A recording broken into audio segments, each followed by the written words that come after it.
The hyenas run down one of the cows later in the day, where, unable to defend herself against the ruthless attack, she finally collapses from shock and loss of blood.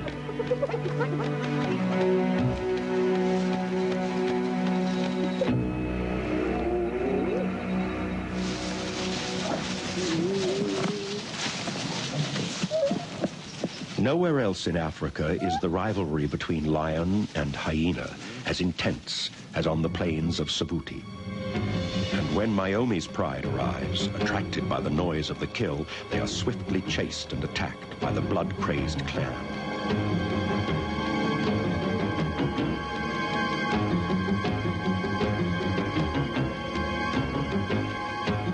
The lionesses have no choice but to escape to the safety of the trees until their tormentors have left.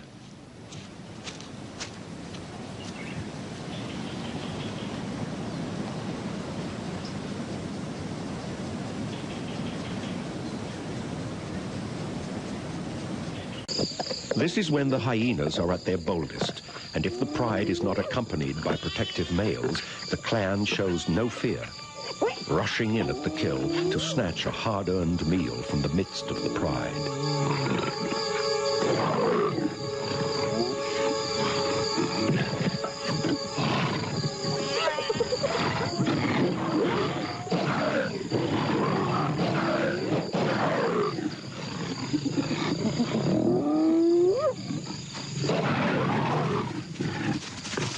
It is this kind of interaction that has fostered the deep-seated hatred existing between these bitter rivals.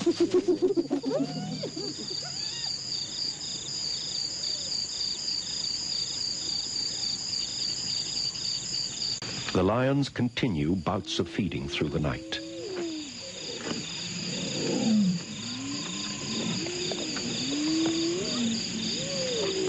As dawn approaches, they are gorged, rolling on their backs to ease their discomfort and speed up digestion.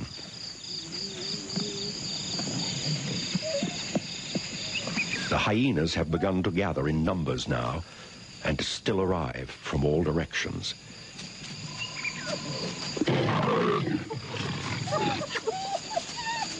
Myomi and Smudge try to keep them at bay, but as the sun rises, the enemy closes in. A savage two-day battle that will change the course of Myomi's pride forever is about to commence.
It is only when the male arrives that the hyenas withdraw.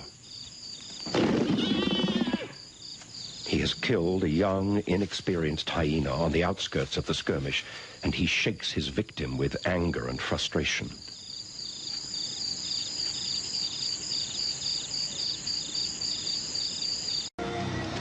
He's the king of the beasts. She's his queen.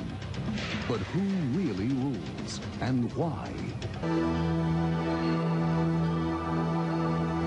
The cycles of life in nature are endless.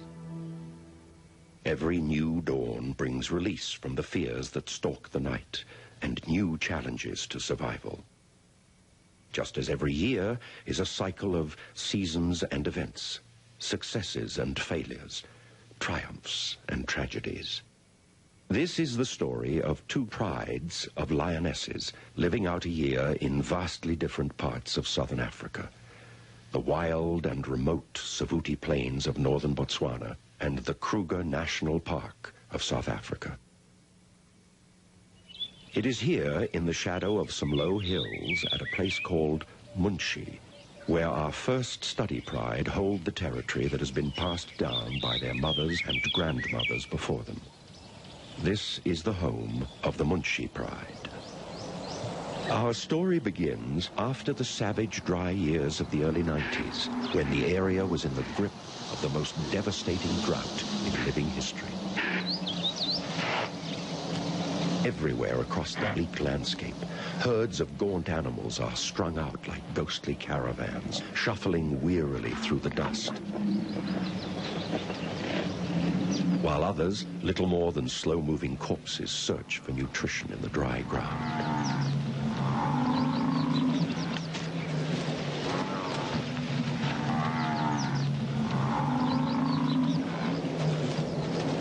The few remaining water holes have dried to muddy patches of rank-smelling sludge containing little or no surface water.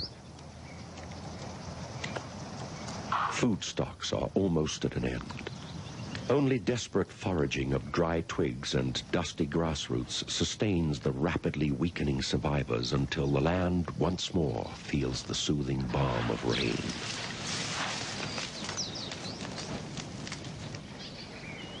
In this desert-like valley is a small collection of pools fed by underground wells, and it is here that the females of the Munshi pride have taken up residence during the drought.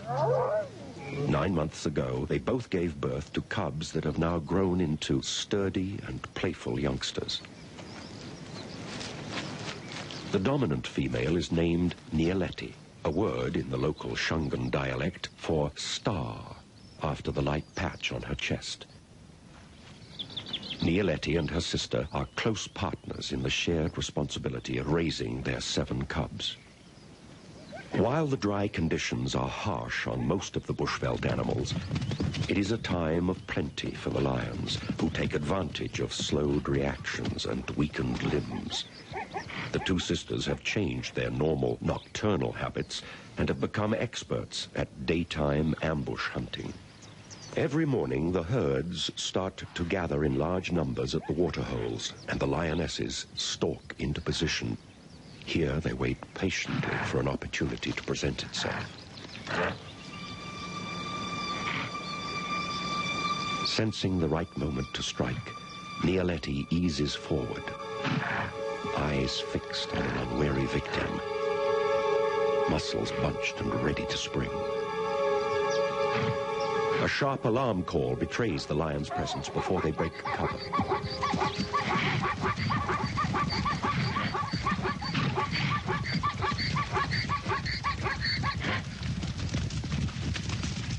When the nervous herds bolt in panic, the lioness relaxes, easing down back into position. When the charge does come, the hunters will still miss 9 times out of 10, but the small amount of energy used with each attempt allows many more chances to force the error from already weakened prey.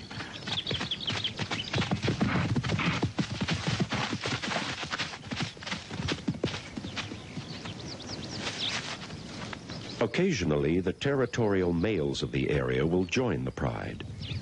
When this happens, the females will often drive animals toward the males, who sometimes manage a token effort at cooperation, but usually prove to be more of a hindrance than a help.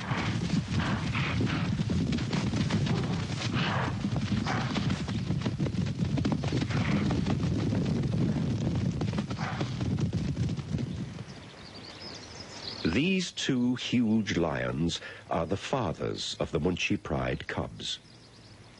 On their regular visits, they pay close attention to the scent marks left by the lionesses, gleaning information on the sexual condition of their mates. Competition between alliances of males for the mating rights to a pride is intense. If a female within their territory is receptive, they will mate with her immediately, ensuring that it is their genes carried through to the next generation. With the hunting over for the morning, the females retire to the shade of some nearby trees to rest, patiently discouraging the cubs' efforts to cajole them into a game. Like athletes in training, their young muscles must be constantly stretched and exercised. Every burst of speed, every tumble and every turn strengthens limbs and sharpens reactions.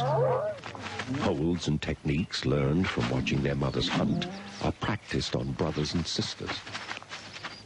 Early tests of strength establish a hierarchy that will ensure discipline for effective teamwork when they are ejected from the pride and must hunt without their mothers.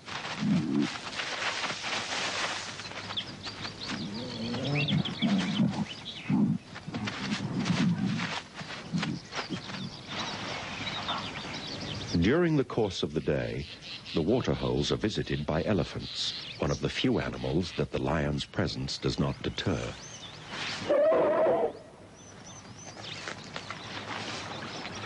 These giants can drink more than 50 gallons a day, and groups of young bulls gather to bathe and enjoy the cool water.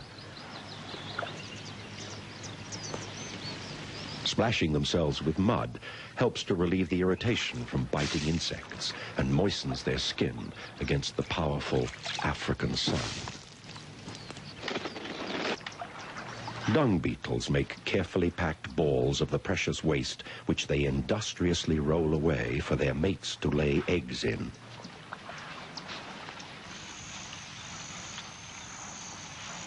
Through the evening and into the night, peace reigns at the waterhole.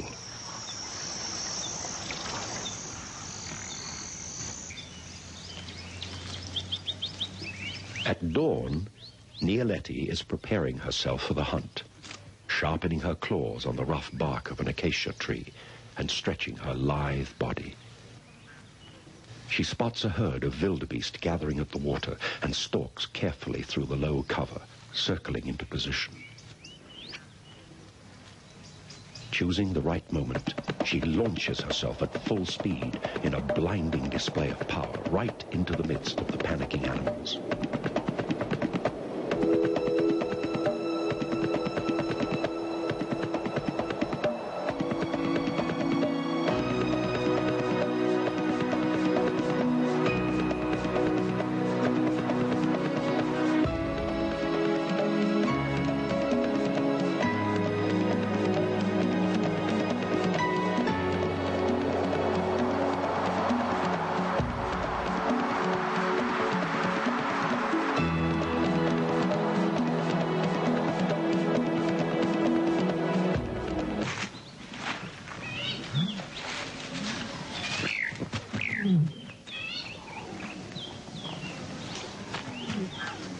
When feeding begins, it is fast and furious. The males are not far off, and the pride knows that they must eat as much as possible before their meal is taken from them.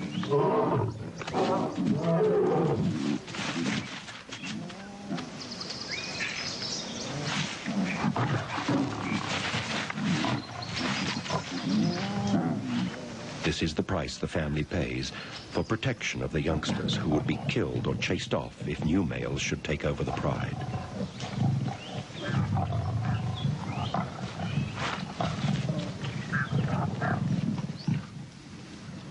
The drought is slowly wearing into its third year. Herds of animals are spending most of their day around the waterholes now, waiting listlessly in the meager shade of bare trees until the cool of evening when they will drink. They are not moving away to feed anymore.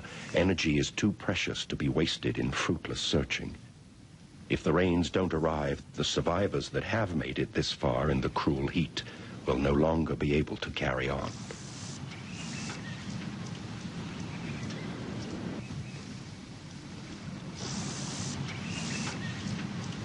In the evening, a relieving breeze begins to stir the stifling air, bringing the sweet scent of life-giving rain. Lightning flashes across the night sky.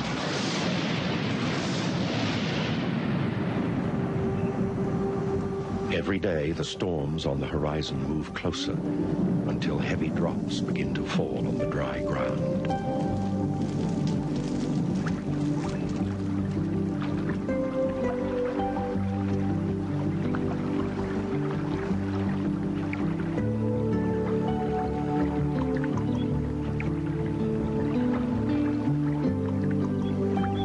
Within days, new life begins to sprout through the now-soaked earth.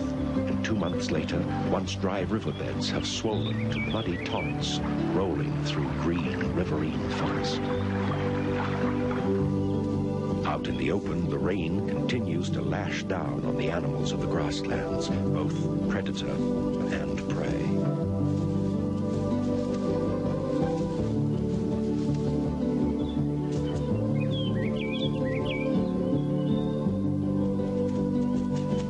The regeneration of this once barren land is remarkable.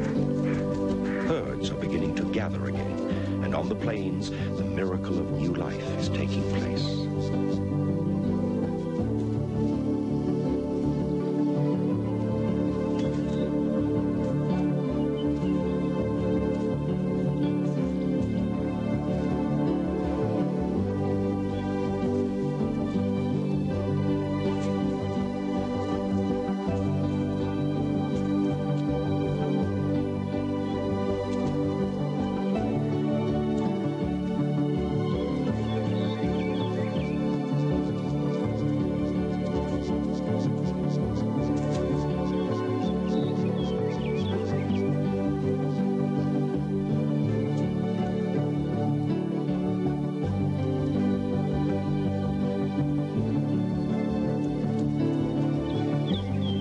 Arrival in the wildebeest herd is greeted by his family, and within 5 minutes, watched by his anxious mother, he is already able to run should danger threaten.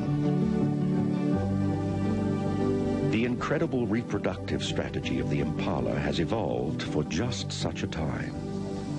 Females that became pregnant weeks apart, some 7 months earlier, synchronize hormonally to give birth to all the lambs in the herd within 72 hours of each other. This floods the market, and predators can only gorge themselves on a very small percentage of the newborn. During the day, the lambs are kept together in large nurseries while mothers graze close at hand. The rain has brought new life everywhere. At a hyena den nearby, boisterous pups, some still in the black coats of infancy, play with their patient mother. Hyena females each give birth to 2 pups who are raised in the communal den.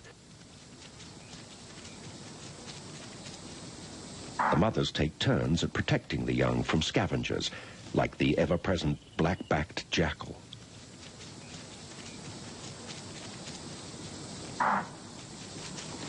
These sharp-eyed hunters live mostly off rodents and insects, but are alert for any unguarded morsel that may come their way.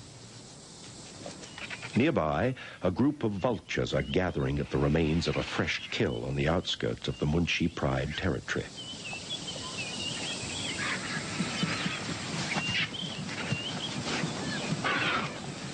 Two pairs of huge lappet-faced vultures, the largest of all African birds of prey, squabble viciously in a battle for dominance over the meager remains of a small impala.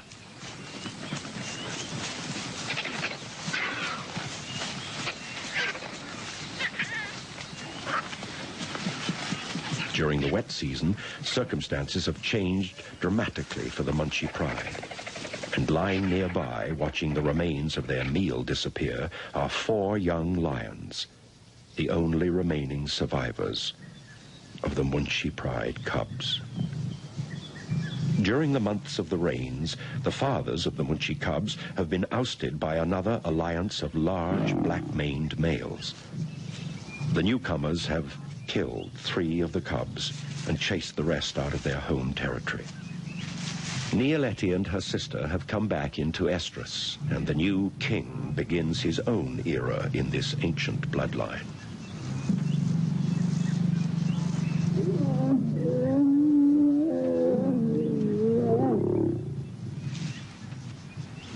After the summer, when we return to the Kruger, we will see the results of this union. In the meantime, the Munchi Pride cubs are truly on their own. 1,200 miles away, on the open plains of the Savuti Marsh in Botswana, a spectacular natural phenomenon is taking place. Every year at this time, thousands of zebra migrate to Savuti from the north to feed on the rich grasses of the plains. They pass through here in the company of other grazing animals, gaining condition on nutritious fodder and drinking at pools that are filled with fresh rainwater. After a short time, they move on, following the rains south toward the Mababi Depression, where many of them will give birth. This annual surplus of game is followed closely by scores of predators. And dominating the central territory on the plains is our second study group of lionesses, Myomi's Pride. There are 8 adult females in the Pride, a formidable group of hunters who have held sway over this area for more than a decade. Myomi is the dominant female and a savage defender of her group. Smudge, named for a bare patch of skin on her top lip, is Myomi's faithful and ever-alert companion. Most of the other lionesses in the group are daughters and granddaughters of these inseparable queens of the marsh. A large number of adults in an open area such as Savuti is an adaptation to a style of hunting completely different from that of the Munchi Pride.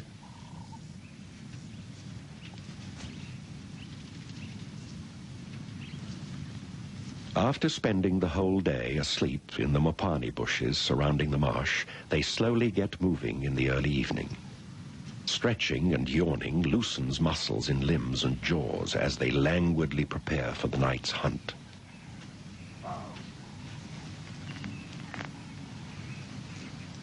Like most lions, Myomi and her pride spend more than 3/4 of their day inactive, conserving energy for the intensely demanding business of killing for a living. As the light begins to fade and brilliant color washes the evening skies, the females step out onto the edge of the marsh. They wait together here for a while, as if to enjoy the transition from day to night, while rejoicing in the strength that their unity brings.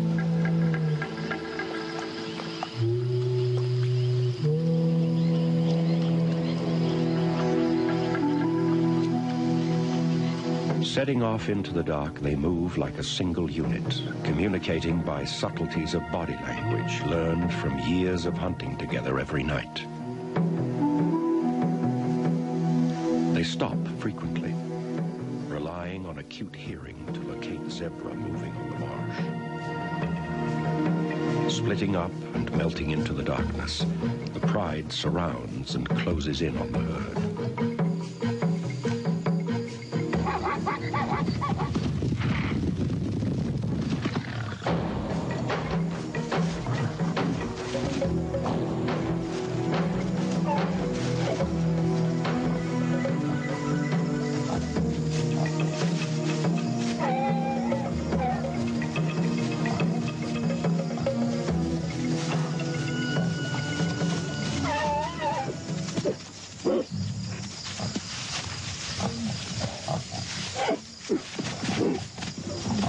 Myomi's Pride are experts at teamwork, and soon the zebra they have captured is wrestled down, where Smudge applies a powerful throat bite, choking off the struggling animal's life-giving air.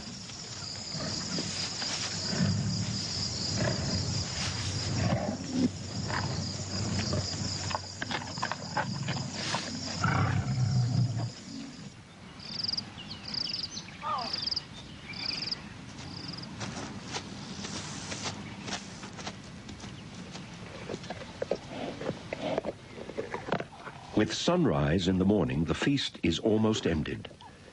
Like most large predators, lions gorge themselves when meat is plentiful. This behavior allows them to go days without feeding if necessary. But a hugely distended stomach is uncomfortable to live with and makes breathing very difficult.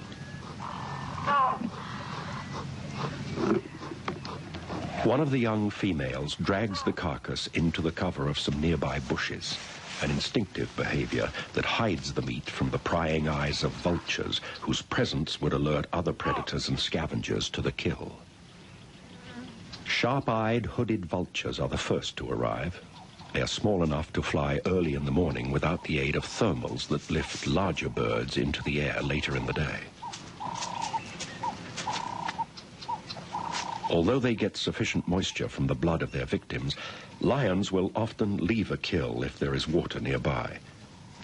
Myomi, easily identified by her missing black tail tuft, arrives at the water and takes a long, cool drink to wash down another huge meal during this time of plenty.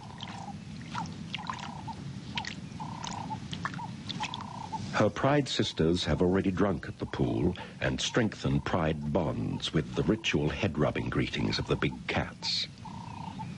As successful as this group of lionesses is at hunting, it is a cruel irony that for 5 years not one of more than 50 cubs born into the pride has survived to maturity. This season, the hope of the pride's future lies with 2 of the younger females. They spend many days searching out the safest place to raise their young in the rocky hills to the north of the plains. One of the females has given birth in a well-hidden den in this area, and at sunset she returns to her closely guarded secret: 2 tiny newborn cubs. The lioness's predatory lifestyle allows her to carry the extra weight of pregnancy for only 3 months before giving birth. This short time in the womb results in very underdeveloped young who are virtually helpless for the first 2 months of their life. They will then rely on their mother and the pride for another 2 years before they are independent.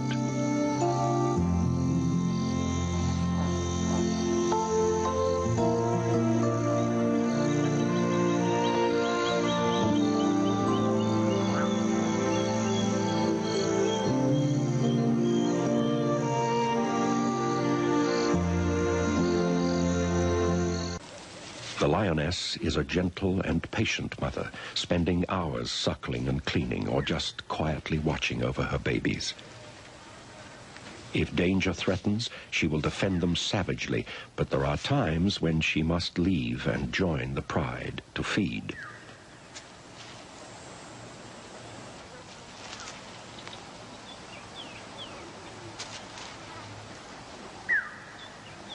Young cubs left alone are totally unable to defend themselves, and these are dangerous times. If their hiding place is discovered by another predator, they have very little chance of survival.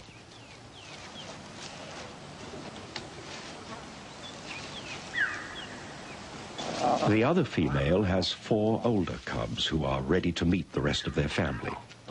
The trip into the outside world is filled with adventure, and like all young cats, they are highly inquisitive and playful. The rest of the pride has been feeding on a giraffe kill for 2 days when the newcomers arrive. It is a perfect opportunity for the cubs to meet their relatives and begin their education in life with the pride. They are thoroughly investigated by their aunts and soon learn who will play and who should not be irritated.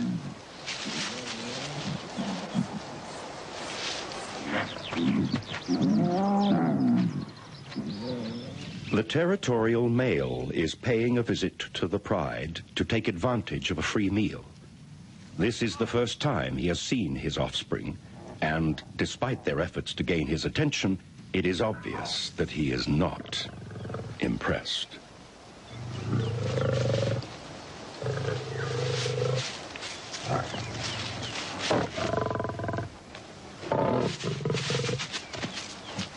The giraffe carcass has a huge amount of meat left on it, and there is more than enough for the whole pride.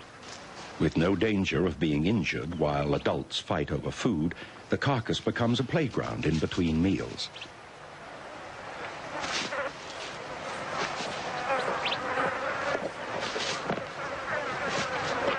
Meat in such abundance is a novelty, and play and feeding carry on through the night.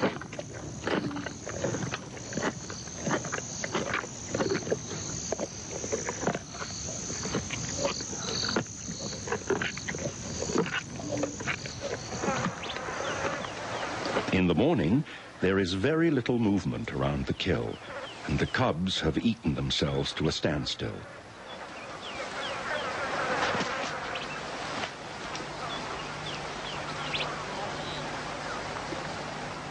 At smaller kills, the competition for food is violent and dangerous for cubs.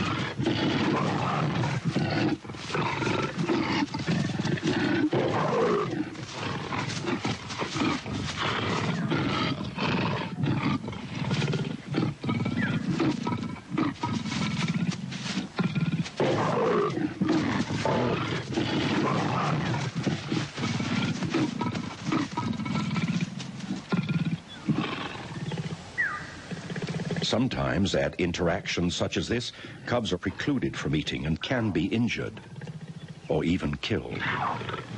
This experience will help them survive during feeding with the pride, but they have yet to encounter the greatest danger to their young lives, for stalking the plains of Savuti is another of Africa's most fearsome and efficient predators, the spotted hyena.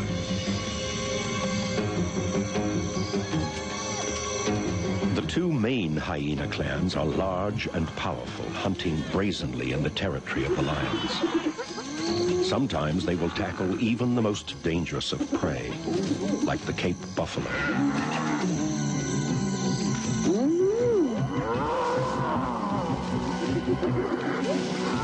The hyenas run down one of the cows later in the day, where, unable to defend herself against the ruthless attack, she finally collapses from shock and loss of blood.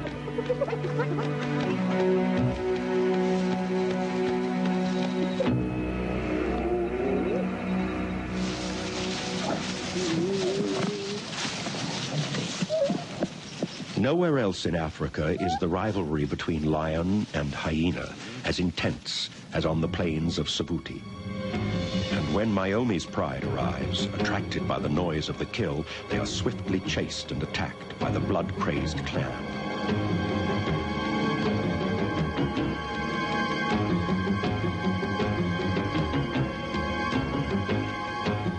The lionesses have no choice but to escape to the safety of the trees until their tormentors have left.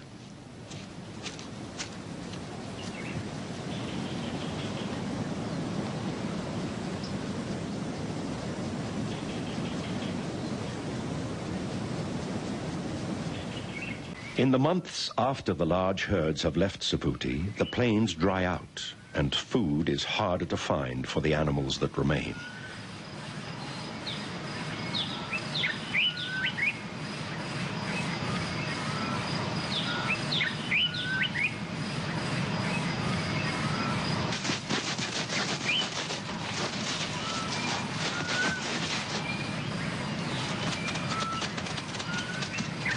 The lion's prey is scarce and scattered into smaller groups.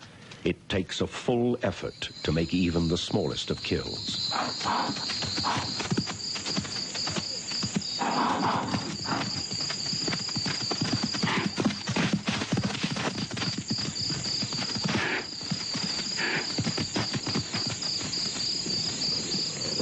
This is when the hyenas are at their boldest, and if the pride is not accompanied by protective males, the clan shows no fear, rushing in at the kill to snatch a hard-earned meal from the midst of the pride.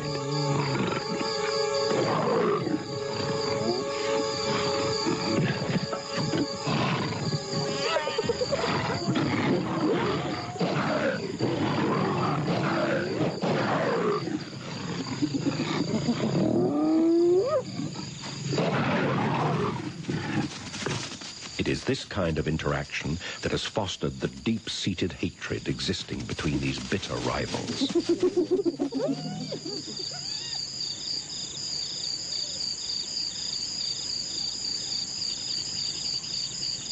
At this time of year, every sunset brings a possibility of violent confrontation in the dark of the night. One evening, we find the females leading their young across the middle of the open plains. It is obvious from the blood on the lionesses' faces that the cubs are being taken to a fresh kill. They have caught a large male giraffe, a great prize for these lean times. As the pride settles down to feed, Smudge watches over the family. But there are others living on the marsh who also need food, and it is not long before sinister shapes begin to gather on the fringes of the darkness surrounding the kill. The cub's presence here now places them in mortal danger. The lions continue bouts of feeding through the night.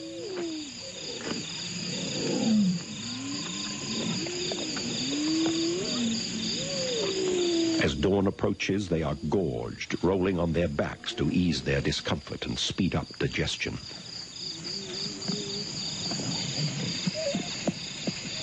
The hyenas have begun to gather in numbers now, and still arrive from all directions.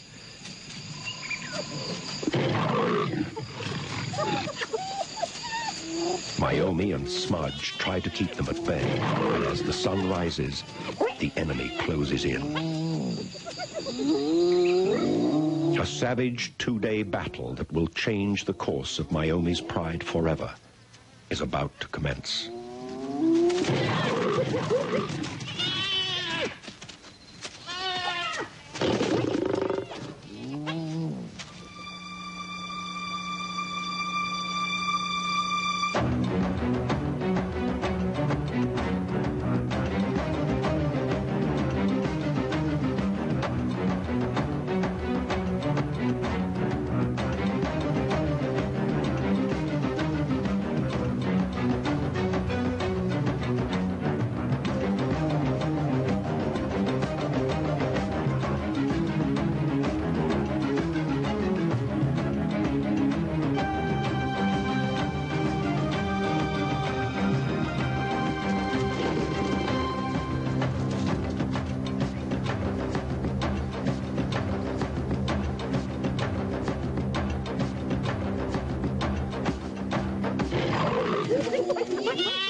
It is only when the male arrives that the hyenas withdraw.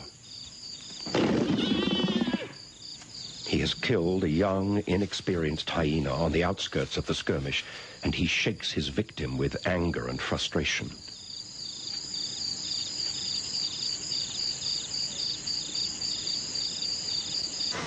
The next day, it appears that the lions have abandoned the battle and their kill. The victorious hyenas squabble over their hard-won prize. For the lions, the fight has had tragic consequences. Smudge has been gravely injured and is separated from the rest of the pride. Her leg dangles uselessly from a torn and bitten shoulder. Her agony is apparent every time she tries to move. With her is one of the young cubs, now the only remaining survivor of the new litter. Her brothers and sisters were killed somewhere in the night, and she herself has been badly mauled. Instinctively, they both know that they must make it to cover before nightfall. Smudge heads for the rain tree at the edge of the marsh, where the pride often meet up at night. As evening falls, she is within sight of it, but is too exhausted to continue. The cub has made it to the safety of a low tree. She will be safe here while she waits for the pride to arrive. Smudge eventually drags herself to the base of the meeting tree. It has taken her the whole day to travel less than a mile. The night is dark and dangerous for the cub, separated from the females for the first time in her short life. Smudge listens intently for the sound of her approaching sisters.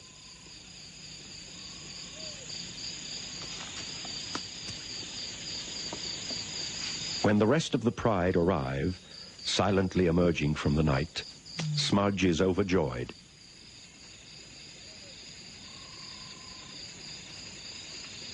She struggles over to greet and head rub as if ready to join in the hunt.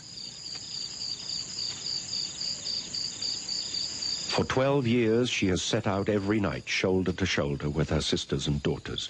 But tonight, for the first time, her broken body will not respond, and the pride cannot wait.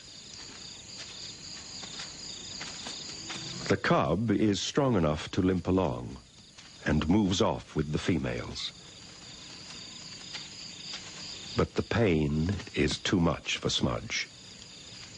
For a while, she struggles valiantly after the pride until she sinks to the ground, exhausted, calling mournfully to the night and the disappearing shapes of her lifelong companions.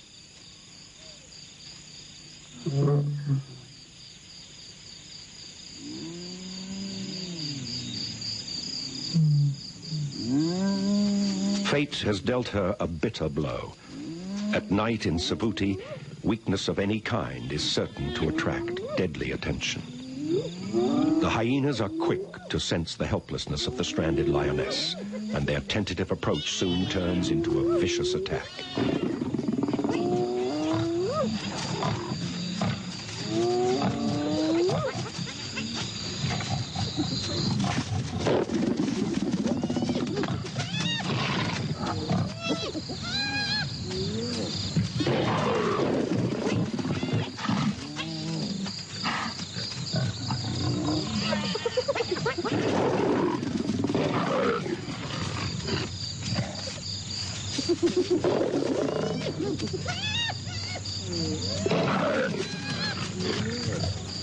The attack is suddenly broken off as the calls of more hyenas come from the marsh.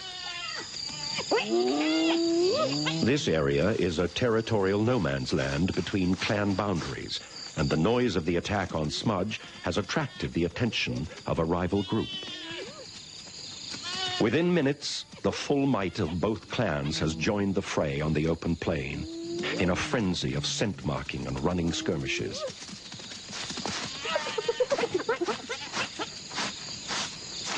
Hyenas are masterful opportunists, and the intruding clan exploits the attack on the lioness as a chance to gain some precious hunting ground in a divided battle.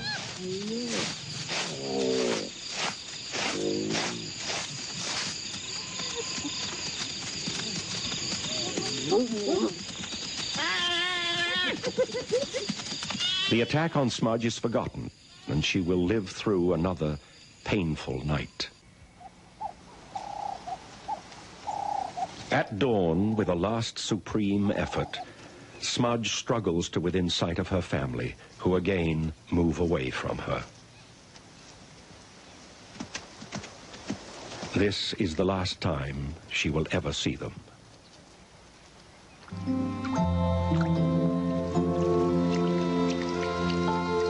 Her condition deteriorates rapidly over the next few days. One morning, after a soothing drink, she lays herself down to rest.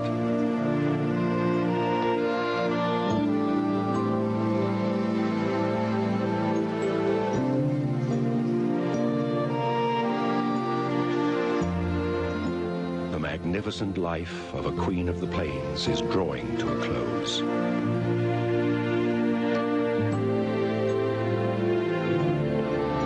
6 months have passed in the Kruger, and the Munchi females have a new family to take care of. 2 new sets of cubs have been produced as a result of the pride takeover.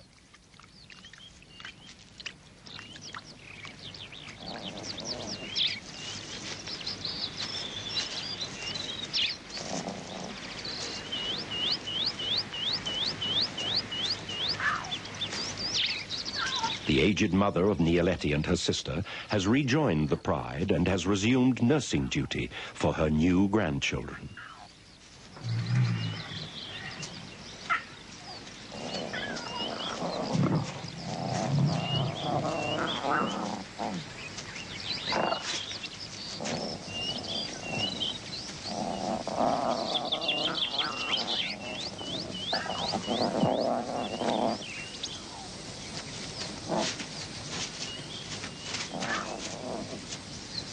The remaining youngsters from the original litter are almost fully grown and are learning to fend for themselves quite well.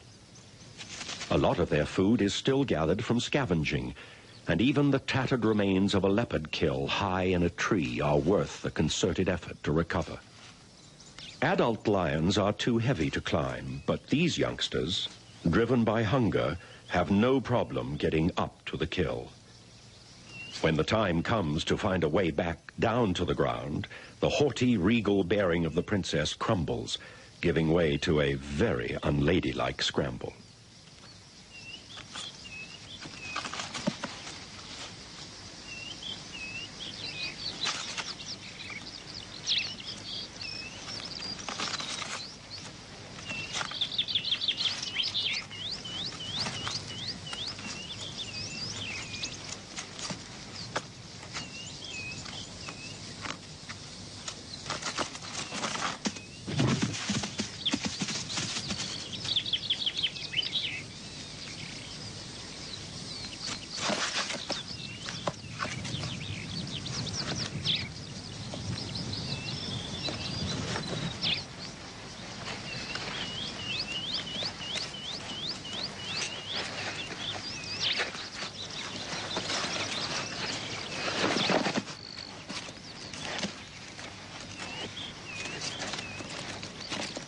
No matter how meager this prize may be, it is sweet success for the cubs, who are now well on their way to becoming an independent pride. And it is not long before the youngsters are able to kill for themselves. Just before the end of the year, we witness the young females making their own opportunistic kill next to a well-used waterhole.